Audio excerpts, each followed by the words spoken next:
Welcome back to the deep dive. Today, we are taking a single profound question and, well, tearing it in half. What does the end of the world look like when society collapses?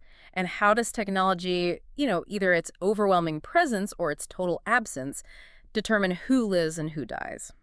That's a huge question. And it's presented here with this really brutal, immediate physicality.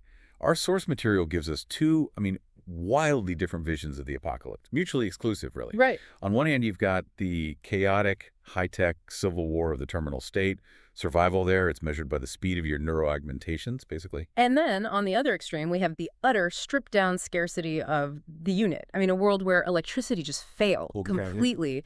And your immediate concerns are things like this pervasive, choking, yellow-brown climate, desperate cold, and, well, whether the person walking towards you wants your coat more than they want to talk. Exactly. So our mission today is to move past just the surface narrative differences and really unpack the economics, the morality, the sheer mechanics of survival in these two extremes. We're going from digital control and, cybernetic servitude. All the way to primal hunger and just total paranoia. Yeah. Okay, so where do we start? Let's start in the bleeding edge dystopia. The world of Avery Cates. He's a fixer, a survivor, and pretty soon he becomes basically a piece of sophisticated military hardware wrapped in human skin. All right, let's jump straight into Section 1, the terminal state of world of technological dystopia. So the backstory here, it feels steeped in that classic sci-fi irony, doesn't it? Our sources talk about this period called the Unification. Right, where world leaders supposedly ended war for fucking ever. That's the quote. Ended war forever, bold claim. Very bold. They created one global government, one police force, basically declared human conflict obsolete. Okay, centralized everything. Everything. Political power, military tech, global economic control, all bundled into this single monolithic system. And they believed, that stability was permanent. Is the ultimate systemic hubris, really. Because when a structure like that fractures... Well, the result isn't localized conflict. It's systemic. It's total war. And they're using the very tools designed for global peacekeeping against each other. And the fracture was deep. We learned that the civilian government, which is represented by the SFNA army and the system police, they've been in this open, brutal civil war for a year already. Yeah, full year. And the fighting involves, fleets of military-grade hovers, high-end weapons that apparently haven't been seen outside of deep storage for decades, stuff they thought they'd never need again. The scale of destruction sounds catastrophic. Cities ruined. The currency, the yen, which seems to be the global standard, its hemorrhaging value, and the very idea of civilian safety, just gone, vanished. It's a war fought not between nations, but between two branches of this failed, hyper-centralized global administration. And what's really horrifying, I think, is how this war has redefined human resource management. The SFNA army, they're not exactly asking for volunteers, are they? No, not at all. They're using these recruitment centers designed to be packed up and moved in hours. Yeah. It's a truly mobile fighting machine. Wow. Exactly. And their primary resource, it's flesh. The army doesn't see someone like Cates or any new recruit as a citizen or even a soldier with rights. No. So what are they? They're classified as biological resources. That's the term. Ready to be pushed into the grinder and churned out as shock troops using these high-level augments. They are, and this is another quote, scooping up every asshole who couldn't run fast enough. That's incredibly bleak, the ultimate transactional view of human life. It is. And it's kind of the cost of maintaining a war structure when you've already dismantled the old nation-state systems. Right? Sure. If you can't generate patriotic fervor, you had to generate overwhelming technological superiority. Even if it means basically cannibalizing your own population to fuel the machine. Precisely. And this contrast is really key to understanding the strategic failure of the whole unification idea. The two forces that emerge, they represent these opposing answers to the question, what's the most valuable military asset? So let's break that down. First, you have the system cops, or system pigs, as Cates calls them, led by this director, Dick Moran, the Kingworm. Right. And their bet was entirely on digital immortality. Almost every cop was converted into an expensive avatar, a droid body housing a digitized brain. So theoretically immortal, incredibly high-tech. And incredibly expensive, you mentioned. Hugely expensive. But here's the catch. They suffer from this massive supply chain failure. They lost their last factory capable of producing these avatar bodies. So they can't replace losses. Exactly. Their tech is superior, maybe, and their troops are digitally immortal, right. But they're facing severe manpower shortages. They are rarefied, but finite. Okay, so that's the cops. What about the SFNA army? They rely on volume and upgradability. They press human recruits the cheap, disposable raw material and then augment them instantly.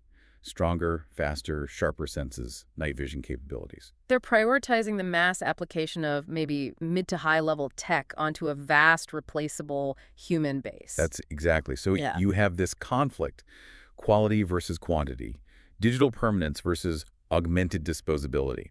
And this really sets the stage for Cates, a human whose value becomes entirely defined by his physical resilience and, crucially, his ability to host these high-end, life-consuming technological upgrades. Hashtag tag 1.2 survival in the underworld and its currency. So when this massive global structure collapses, the ordinary people, the flotsam, as the source calls them, they just gather where they can, right? Yeah. Cates finds himself in Inglewood, a town in the south. It's one of the few places civilian survivors have fled to escape the dead cities. Yeah, they're running from the technological war, but they absolutely cannot run from scarcity. Their lives now revolve around very simple, immediate needs. Warmth, food, safety from the violence that's spilling out from the main conflict zones.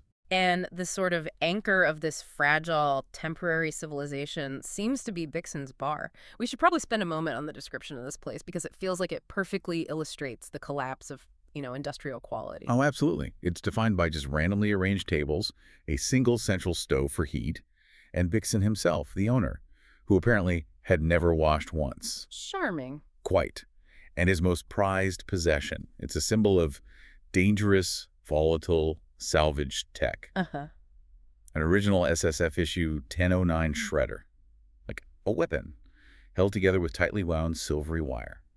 And, according to the text, it's possibly explosive. So that represents the value of functional, maybe lethal, physical goods over the collapsing digital currency, the yen. Exactly. And Kate's role in this little world, it isn't heroic, it's purely pragmatic. He's the muscle, the local authority who kicks asses and runs off the shitheads, as he puts it. And his payment reflects that reality, entirely in kind. A roof over his head, some tasteless gruel, and a bottomless tab at Bixen's. Money's useless. Resource exchange is everything. He's the necessary evil in this setup. And his self-assessment is darkly, well, reflective of the environment. He says he tends to kill everyone I met, more or less by accident. Which, in this world, that capacity for accidental lethality is actually a valuable skill set, isn't it? It means you survive encounters that others don't. It does. But this status quo gets challenged when Major Benjamin Picard shows up. Now, he's an unaugmented ex-cop, still wearing the tattered remains of a suit, no shoes, no credit. But he walks into Bixen's bar, expecting the obedience owed to his former rank. Ah, the old world trying to assert itself. Perfectly put.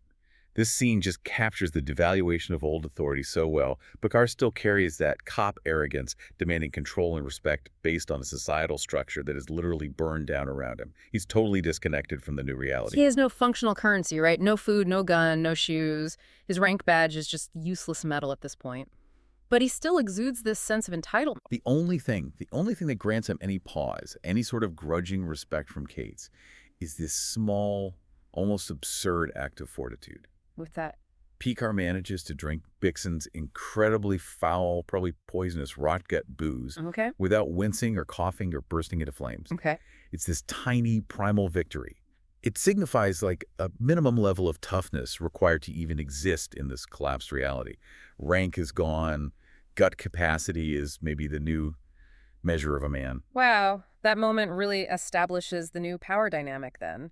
Cates is the true authority because his physical presence and his willingness to act are immediate. Picard's authority is just derived from a broken memory of the past. But Cates, even in this relative stability of Inglewood, he isn't settled. His immediate focus, his consuming drive, is actually revenge. Against who? Specifically against a woman named Michaeline Garda, also known as Canny Oral, apparently a legendary killer and someone Cates knew from prison, and also a guy named Wab Belling, described as a skilled liar and a former associate. So he has personal scores to settle. Definitely. But personal revenge is a luxury this system just won't afford him. He's effectively kidnapped, pressed into the SFNA, and during that process, he realizes he's now officially a commodity. How so? Dr. Gupta, the army doctor, explains he has a conditional civi release and retain order, which sounds bureaucratic, but what it means. What does it mean? He was sold illegally on the darknet by his own former CO, a Colonel Anners. Sold? Like property? Exactly like property. The source confirms this is common practice for officers looking to, well, monetize their resources. Cates, a skilled survivor, probably late 30s, early 40s. He's a high-value asset. And the purchaser gains commanding officer status over him. Wait, hang on. If the yen is hemorrhaging value, like we said, how are these officers making money from these darknet sales? What are they being paid in? That's a brilliant question. And it really speaks to the hidden economy of collapse, doesn't it? The yen is failing for civilians, sure. But it likely still retains some residual value within the vast, centralized accounting structures of the SFNA itself. Or maybe these sales are paid in hard assets. Weapons, fuel, data. Or even futures in technological control. Okay. The point is, the system still recognizes these transactions, even if the civilian market doesn't. Cates isn't paid in money, his CO is. He's just the goods being exchanged. Right, so Cates is delivered to his buyer. Who turns out to be Wal Belling, the very guy Cates had history with. But Belling admits the purchase wasn't for revenge, not directly anyway. It was for Cates' history, his experience. Yeah. Belling sees the Civil War as this unique opportunity to shape the world. And he states that talented people, really talented survivors like Cates, are desperately scarce. They're all dead, or in the army, which is the same thing. Ouch. So Belling wants Cates's specific history, his resilience, the fact he survived Changara prison and the plague, to execute some mission that no ordinary recruit could manage. Cates is the key to achieving leverage in this chaotic new world. But the mission gets immediately complicated, because the ultimate handler, the one pulling Belling's strings perhaps, is Michaeline Garda, Cates' actual target for revenge. Oh, wow. So he's working for the person he wants to kill. Effectively, yes. And Garda wants the ultimate prize, the God Augment. The God Augment. Okay, this sounds important. It's the centerpiece of the entire Terminal State universe, really. It was created by this techie named Lundholm, hiding out in Hong Kong. The Augment is described as neurotechnology that grants psionic abilities. Psionic, like mind powers. Exactly. Telekinesis, push like a telekinetic shove, limited precognition, and apparently even new scary magic stuff. Yeah. It effectively turns anyone who gets it into a metahuman, a potentially unstoppable one. Okay. So Cates, the ultimate commodity, is being forced by his sworn enemy to retrieve a piece of tech that could turn that enemy into a god. Pretty much sums it up. It's revenge delayed, twisted, and the stakes just immediately rocket from a messy civil war to a potential existential threat to humanity itself. Which forces us to look at the technology that's now controlling Cates's every move. Exactly. This forced collaboration drives us right into the belly of the beast, the tech that controls him. This transition is fascinating, isn't it? Cates moves from that primitive rot-gut-and-gruel economy of Inglewood straight into being pumped full of state-of-the-art nanotech. Yeah. And the core of this world's horror maybe isn't the bombing or the Civil War itself. Maybe it's this invisible internal control system. Hashtag 2.1, the Augment system, EHA. Well, the installation of the EHA, that's the Enhanced Human Augmentation System, it's presented as a violation from the start. Cates receives the implants while he's unconscious. He doesn't even consent? No. And we learn that while many components are nano devices floating in his bloodstream, the critical elements require these larger hookups directly into the brain. Very invasive. But the immediate aftermath, you said it's deceptively pleasant. It is. Cates notes that the constant aches, the general fatigue that had defined his life since before some major event called the plague, they're just gone. He feels alert, rested, healthier. Like his biological clock has been rolled back 10 years. The system gives him this immense biological efficiency. It's efficiency at a cost, though. Always. And that cost is immediately apparent with the persistent visual tether to the system. The heads-up display, the HUD. Oh, the overlay. Yeah, it's this unrelenting overlay in his vision, stacked with vital readouts, health status bars, green, yellow, red, the latter two indicating pain or danger, and military identifiers for anyone connected to the system. When he looks at Dr. Gupta, he literally sees Emil J. Jupita, Captain, Medical Corps, floating next to him. The system is always present, always watching, always demanding data. Exactly. And this is where that profound difference between, say, old-school slavery and this kind of high-tech servitude really emerges. His new owner, Wal Belling, or whoever Belling transfers the status to, they don't need chains or guards. The control is internal, invisible, absolutely. And completely transferable. That CO status, the ownership, can be handed off seamlessly, not just to another human, but to non-biologics. Avatars, droids, even an AI could theoretically own Cates. So he could be owned by a computer program thousands of miles away. Potentially, yes. Yeah. It completely dehumanizes him. His command structure is entirely detached from physical reality or human interaction. Okay, so let's get into the two specific terrifying mechanisms of control you mentioned, starting with the anti-frag setting, AF. Right, the AF setting. It basically prevents Cates from getting within a set perimeter of his designated CO. It is the definition of a digital leash. How does it work? If Cates crosses that invisible line, the implant in his brain goes pop. Instant remote termination. Just pop. Pop. And the CO can customize the distance. It could be 0 meters, making assassination incredibly simple. Or, conversely, they can set a minimum distance to prevent desertion, keep him close, but not too close. So the system is designed to maintain proximity, prevent soldiers going AWOL. But its primary function is asserting absolute ownership via a remote kill switch. It's the ultimate violation of bodily autonomy, isn't it? Cates is literally wearing his own death certificate inside his skull, and the trigger is in someone else's hand, potentially miles away. Okay, that's horrifying. But you said the second mechanism, the berserker mode, BM, is maybe even more ethically fraught because it forces self-destruction. Yeah, the BM, this is the remote overdrive system. The CO can invoke it when peak combat performance is required, regardless of the cost to Cates. And there is a cost. A huge one. Cates is explicitly warned by Dr. Gupta. Using berserker mode more than twice in 6 months will likely cause severe internal stress, a stroke, maybe a heart attack. The doctor states, quite chillingly, that the CO is basically taking decades off your life each time they trigger it. Decades off his life for a single tactical advantage. Exactly. This means the technology isn't just about control. It's about leveraged, disposable life force. The CO can choose to literally burn years off Cates' lifespan for a temporary boost. Cates becomes a weaponized piece of meat designed to destroy itself in service to its owner. That puts a new spin on expendable. It really does, and the irony is profound. Cates actually notes at one point that the system cops, with their expensive robot bodies and their regular old-fashioned beatings, they didn't seem so bad anymore. Why? Because at least a beating was honest physical violence. You knew what it was. The EHA system uses Cates' own biology against him in this invisible, systematic life training way. Yeah. Hashtag Tate 2.2, the psionic threat and the vulnerability. So on top of this internal control, the external stakes escalate massively once this psionic element is introduced. We get a pretty visceral demonstration of this power, right, when Cates is on a train. Oh yeah, an old man, identified only as a psionic active, attacks. And he uses telekinesis, raw mental power, to lift the entire train into the air. The whole train. The whole train, just to shake Cates out. This is a level of power that completely bypasses conventional armor, distance, physical defense.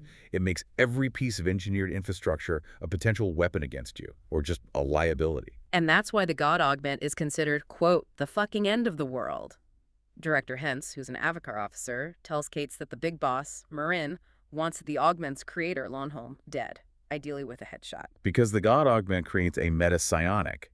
It apparently grants every psionic ability encountered in the wild, plus potentially new, unseen capabilities that scary magic stuff again.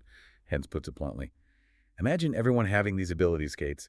Imagine every psychotic criminal able to tear you apart from 100 feet away. It's the democratization of godhood, a technology that doesn't just destabilize the system, it threatens to destabilize reality itself.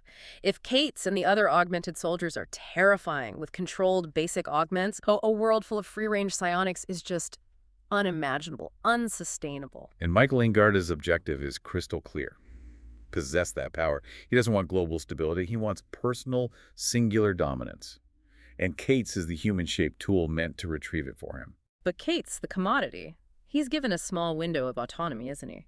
Director Hentz, the Avatar, communicates with Cates later through a monk, which seems to be another type of avatar or droid, and reveals this critical vulnerability in the EHA system. Right, a backdoor.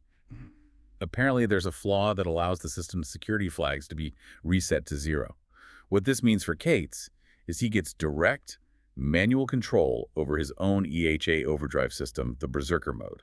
So he can trigger the potentially suicidal power himself now, instead of waiting for the remote command from his CO. Exactly. It's a jailbreak, but a limited one.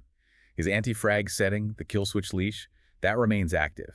He still can't get too close to his CO without risking termination, but he can, in theory, save his own life by activating the BM himself. Even though he knows it's taking decades off his life each time he does it. That's the terrible choice he now has. And this power is tested almost immediately. A mob, civilians hoping to claim the bounty on Cates' head, attacks his train car. And Cates triggers the Berserker mode manually for the very first time. How is that experience described? It's detailed with this visceral clarity in Chapter 7. Time distorts. Everything becomes slow but crisp. The world slows down, while Kate's perceptions and movements speed up tremendously. People move like paper.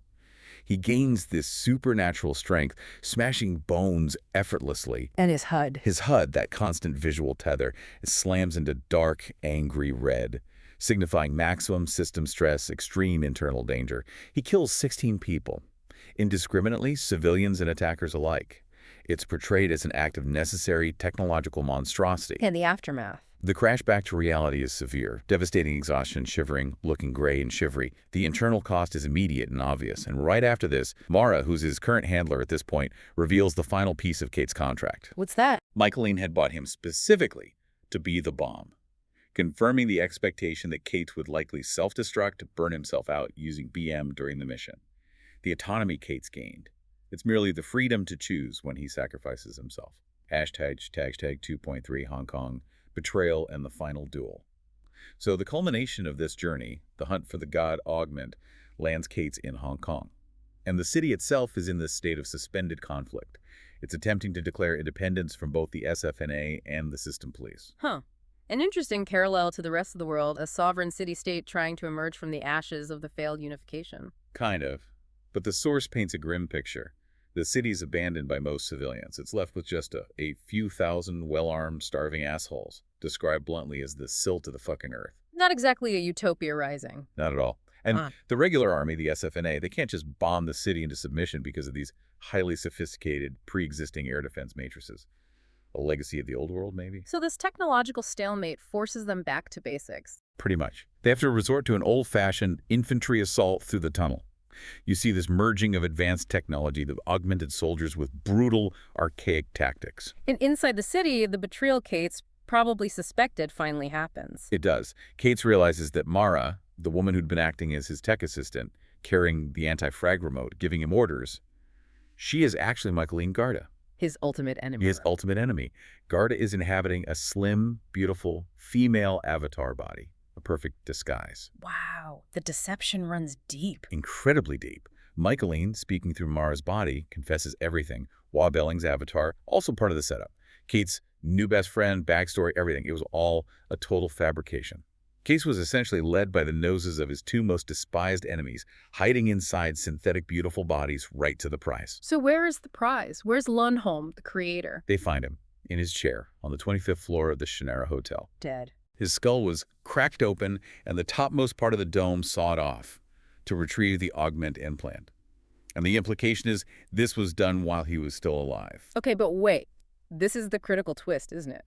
If Lundholm possessed the god augment, this technology that supposedly granted him psionic omnipotence, how was he overpowered? How did someone manage that? That is the million-yen question, isn't it?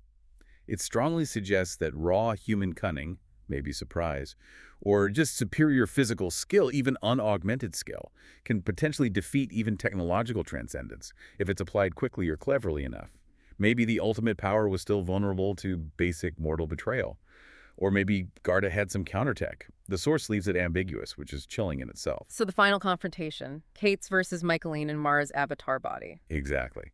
During the duel, Michaeline Mara tries the obvious move. Toggle Cates to dead using the anti-frag remote. Just pop. But Cates is prepared now. He knows about the hack. He is. He uses his monk-hacked ability. He simultaneously launches himself physically at the avatar and triggers berserker mode manually. And that saves him. How?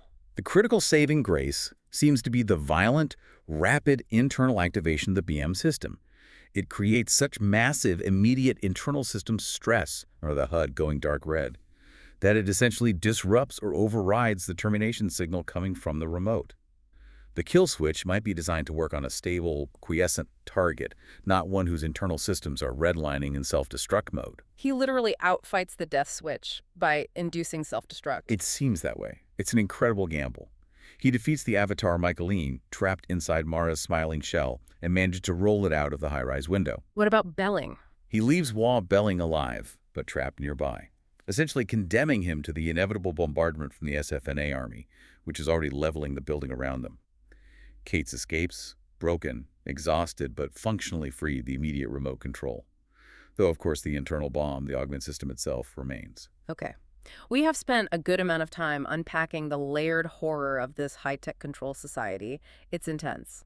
It really is. Yeah. But now, we need to make a radical sensory shift, a complete change of scenery. We are leaving the world of digital slaves, beautiful avatars, and neuro-augments entirely behind. So prepare yourselves, everyone, for the absolute other end of the apocalypse. We are dropping out of the digital age and landing squarely in the yellow-brown cold of pure scarcity. Prepare for Section 3, the unit, the devolved state of scarcity and paranoia. The difference in the type of collapse here is just staggering. In the terminal state, technology survived, even metastasized into a tool of control.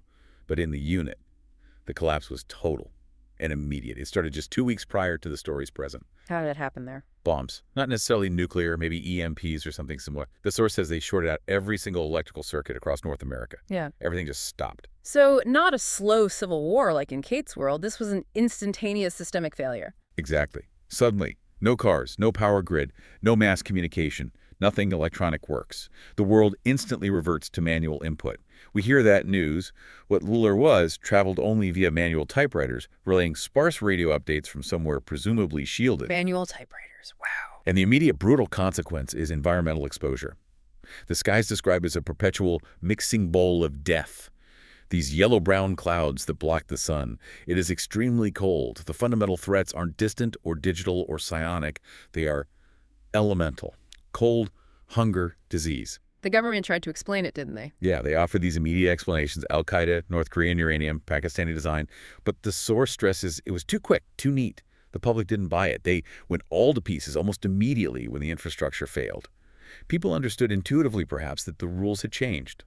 Forever. So who are we following in this world? We follow Jerry, who's a former Marine, and his family, his wife Susan, and their kids Scott and Melanie.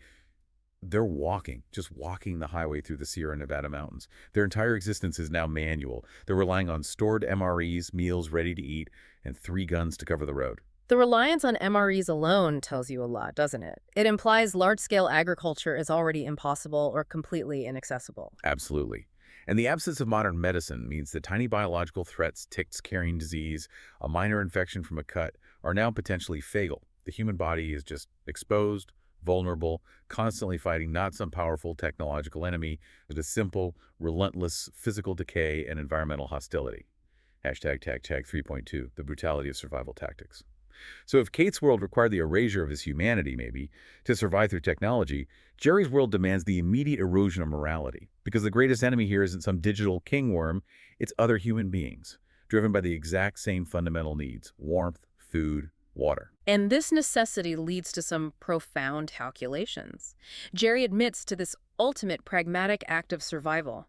He's consciously using another group they've been following, a group traveling ahead of them, armed adults, children, even livestock like cattle and sheep. He's using them as a human shield. He states it quite chillingly. If there's any heat to be taken, it will fall on them.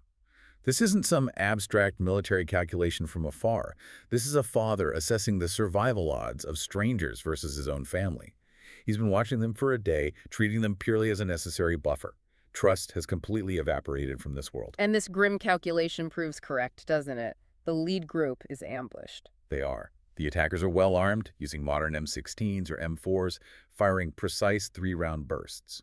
The victims, the group Jerry was shadowing, they're slower. They respond with older shotguns, only getting off a few rounds before the slaughter really begins. The description of the ambush sounds harrowing. It is. The source says the initial rapid fire devolves into target practice, a ballistic maiming of the dead. The sheer waste of ammunition is noted, which might speak to the sadism, or maybe the panic of the attackers. Or perhaps just the luxury of having modern rifle rounds, which is now the ultimate form of wealth in this world. And Jerry finds the aftermath. He does. 19 bodies, including adults who died shielding dead children. The violence wasn't just tactical. It was clearly for resources. The victims were stripped, coats, shoes, even socks were taken. Their pockets turned inside out. So the purest form of scarcity driving conflict. They aren't killing for land or politics or ideology. They're killing for warmth, for protection against the cold. The shoes on your feet are worth more than the life required to obtain them. That's the brutal math of this world. And the fate of the ambushers themselves reveals something about the chaos, maybe the internal dynamics of the killer's own unit. Jerry finds one ambusher dead. He has a single, non-fatal shotgun wound from the fight. but also a clean bullet hole in the forehead. An execution, perhaps. And his eyes. His eyes are weighted down with 2 gold coins. Gold coins. Yeah. This suggests maybe internal infighting among the killers over the spoils. Or perhaps some form of grim, immediate justice delivered by an internal authority within their group. But more importantly, the currency has reverted entirely to gold, this universal pre-industrial form of tangible value. And the ultimate prize found next to this dead ambusher's body. A 3/4 full bottle of Jim Beam whiskey. Alcohol. And Jerry takes a long drink. He notes the small warmth flares around the edges of my soul. It's such a contrast. In Cates' world, the augment gave him technological efficiency, physical strength. In Jerry's world, alcohol provides the smallest, simplest, but maybe most profound comfort against the physical cold and the sheer psychological horror of what he's witnessing. Hashtag 3.3, the price of resilience. Survival in the unit's world requires not just physical strength or resources, but this immense psychological hardening. Jerry forces himself to watch the aftermath of the slaughter, and crucially, he makes sure his children understand the lesson being taught through this mass violence. What's the lesson? It's brutal and simple. Don't walk the road. Trust no one.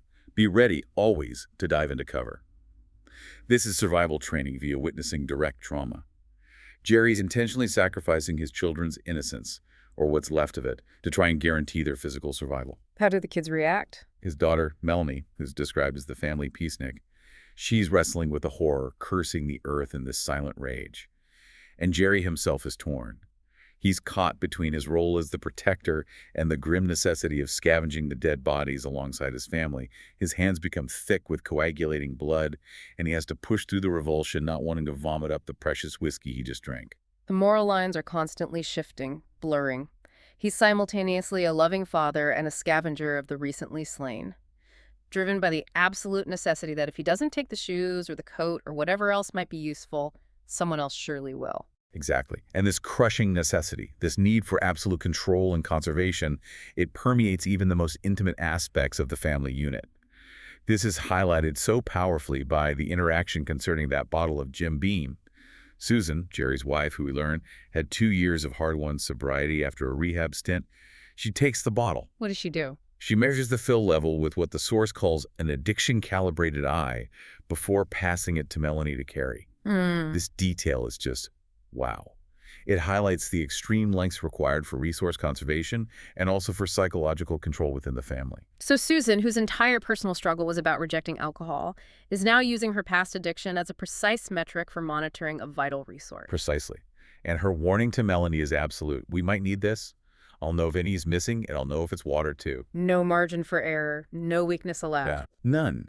Even the smallest comfort, the brief psychological escape offered by the alcohol, is strictly monitored, conserved. The family unit survives not through, shared warmth and sentimentality in the traditional sense, but through rigid, desperate discipline and the shared unspoken knowledge that failure to conserve even the most trivial resource means death. It's the profound, almost clinical language of their survival. Okay. We have completed our journey across these two just incredibly different collapsing worlds. We've seen Cates, a man who essentially became a cybernetic puppet to survive the age of hyper-technology. And then Jerry, a man who became deeply paranoid and, primal to survive the age of rust and cold. The core difference seems to lie in the definition of value and the mechanism of control in each world. Let's try and compare these collapses side by side a bit more. Yeah, okay. So in a terminal state, the entire economy, the conflict, it all revolves around digital assets and, frankly, human commodities. The battle is for control of data, who holds the CO status over whom, who gets their hands on the God Augment code. And human life is purely transactional. Cates is literally bought and sold, treated explicitly as a biological resource. Right. And the technology, while it's failing in terms of general infrastructure, broken trains, failing power grids, maybe it remains lethally cutting edge at the military level. Avatars, hovers, neuro-augments, these give a select few individuals machine-like or even godlike power. So the danger in that world is complex, often invisible, like the kill switch in your brain, and highly scalable as psionic could lift your train or your car. Exactly. And what's interesting is that the speed of societal decay in the terminal state feels relative, in a way. Yes, cities are destroyed, but the idea of a global structure of a system persists. albeit corrupted into civil war. The system itself is still the enemy, or the framework. Okay, so contract that with the unit. In the unit, society fractured immediately. And totally, the systems that govern modern life, electricity, vehicles, medicine, communication, they just ceased to exist overnight. The enemy is immediate, physical, and everywhere. And the battle there is for raw elemental resources. Warmth, food, basic necessities like coats and shoes. Things Cates probably wouldn't even think about. Absolutely, and the result is this reversion to the most primal forms of currency and conflict. Gold coins replace digital yen. And the threat comes from opportunistic scavengers, driven by base needs, not from organized armies with digital command structures. And the environment itself becomes the primary controller. Definitely. The cold, the yellow-brown clouds blocking the sun, the constant threat of infection, these dictate every single movement, every decision. Survival in the unit is about minimizing your exposure to the hostile environment, whereas survival in the terminal state is about maximizing your utilization of technology while somehow mitigating the risks of digital ownership and control. So in Cates' world, you're kind of a slave to the system because your embedded technology gives you value, makes you a useful resource. Whereas in Jerry's world, you're more like a slave to the elements because your physical possessions, your coat, your gold, maybe even your sobriety, weirdly, are the only things keeping you alive. That's a really sharp way to put it. Yeah. Hashtag 4.2, the enduring question of humanity. So Cates' transformation, it's a really grim reflection of post-human efficiency, isn't it? He's explicitly told he's no better than a cyborg, that he's no longer even human, yet his survival hinges entirely on his ability to embrace that cybernetic state. Yeah, he has to lean into it. By hacking the berserker mode, he consciously chooses to burn years off his own life for a moment of autonomy and peak efficiency. He's essentially traded his messy, tired, maybe flawed humanity for optimized, lethal precision. And the cost is constant physical pain, the knowledge of those lost years, and the certainty of a premature death imposed by his own internal system. It's like a form of technological suicide he's agreed to. It is. And his triumph at the end is purely functional, right? He defeats his enemy, Michaeline, by leveraging the very technology that was designed to control and ultimately kill him. His struggle is defined by digital manipulation, the fight to control the code running inside his own skull. Okay, so then Jerry's burden. It's a test of something else entirely. Primal resilience, maybe? He and his family, they have to shed societal norms, conventional morality, innocence, even Susan's hard-won sobriety, just to make it through another day.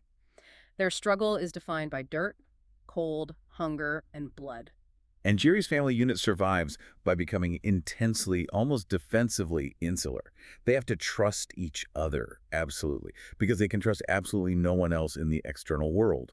They're constantly exposed to these immediate moral compromises, scavenging the dead, using other humans as shields, enforcing brutal discipline. So Cates' world, despite all its advanced technology, it still feels like fundamentally a war fought over the control of the human mind through code and implants. Yeah, I think so. Whereas Jerry's world is a war fought over the control or just the preservation of the human body against the elements and against other bodies. That's a great distinction. And both narratives strongly suggest that collapse, regardless of its specific cause, tech-driven or resource-driven, requires the surrender of something essential. Cates surrenders his autonomy, maybe his soul, to the machine in exchange for power. Jerry surrenders his conventional morality, his emotional peace perhaps, to the harsh elements in exchange for basic survival. And the end result in both cases is this terrifyingly effective yet profoundly reduced form of human existence. It also highlights a key difference in systemic vulnerability, doesn't it? The high-tech dystopia of the terminal state created these highly centralized points of failure, like the one factory for avatars, or the centralized EAK system itself, which could then be exploited by an informed hacker, like the monk who helped Cates. Right, there were levers to pull, systems to hack. Exactly. But in the unit, the system is completely decentralized because it's completely gone. The vulnerability is universal and inescapable. Cold, hunger, lack of medicine. There is no system left to hack. There's no factory to take control of. The only control is personal discipline and raw muscle power, maybe. The failure is total, leaving almost no leverage point for resistance or large-scale rebellion, just day-to-day survival. Hashtag outro. So if we look back at these dueling futures of collapse, the mechanism of survival really dictates everything, doesn't it? In Avery Cates' world, you almost have to become a weaponized cyborg, constantly managing that internal digital leash just to survive the very technology that failed society. Yeah, whereas in Jerry's world, you have to revert to raw, unforgiving instinct, shedding all previous societal constraints, enforcing zero-tolerance discipline just to survive the brutal absence of technology and infrastructure. And the ultimate enemies in each story are this perfect pairing of opposites. Cates is trying to defeat an immortal digital brain housed in the beautiful, smiling avatar of Michaeline Garda, a kind of wealthy, elite digital consciousness. Right, while Jerry's enemy is just a fellow human being, Yeah. driven only by hunger, desperation, maybe greed. Someone willing to kill him for the coat on his back and the shoes on his feet. No complex motives needed. So, which is the more terrifying vision of the future? Being killed by a beautiful, immortal digital mind with the potential power of a psionic god, a creature born of technological excess and centralized control. Or being killed for the shoes on your feet by someone just as desperate and cold as you are, a consequence of total elemental failure, where all the complex systems just vanished. And maybe the most unsettling question for us today, considering our own seamless dependence on instant connectivity, complex supply chains, all of it, is humanity, as we are now, more prepared for the complex, specialized, maybe digital war that comes with too much technology going wrong? Or are we more prepared for the immediate stripped-down brutality of total environmental and systemic collapse? That's quite the thought to end on. It is. And that is the deep dive for today. We thank you for sitting with us through these two radically different and frankly quite harrowing visions of the future. Carry that question with you. We'll be back soon for our next deep dive.